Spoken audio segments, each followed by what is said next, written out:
It began with a phone call from one of the teachers at Ardrey Kell, Mr. Burton, and he called Sandra, my wife, and said, I just want to make you guys aware. I don't know why he picked us, but he said there's a homeless student at Ardrey Kell, and he's taking a city bus to school every day.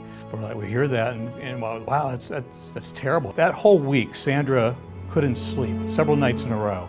And I'd get up in the morning and say, how you doing? She goes, I couldn't sleep again last night. I'm like, why? She's like, I think I'm supposed to be doing something. We get done working out, we get in the car, and Sandra goes, let's go meet him. Because Mr. Burton told us that he works at the Wendy's. And they was like, oh, are you Abdul? And I was like, yeah. And then they took me out to eat, and that was the beginning.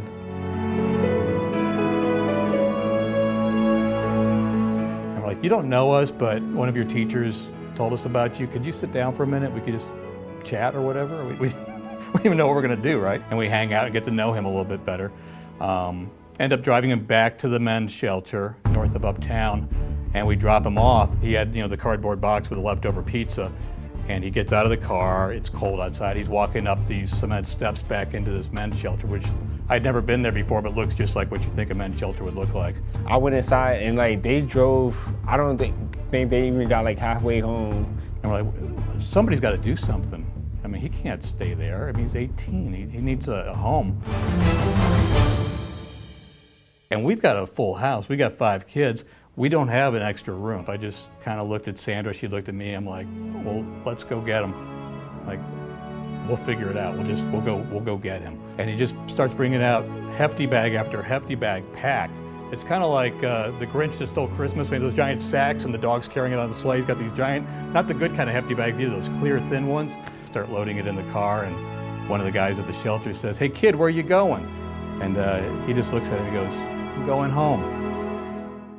I know deep down inside that God,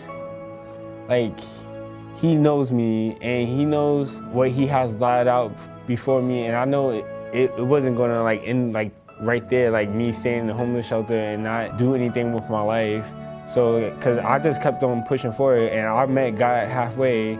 And that's where I got the Szokes, and they've been a blessing ever since. He's a kid from the streets of the Bronx, so there was some rough edges to him. He just kind of looked at us, actually kind of looked at the ground and would look at us and just said, why do you guys care so much? Why do you care about me? Why do you love me? We said, because that's what we do.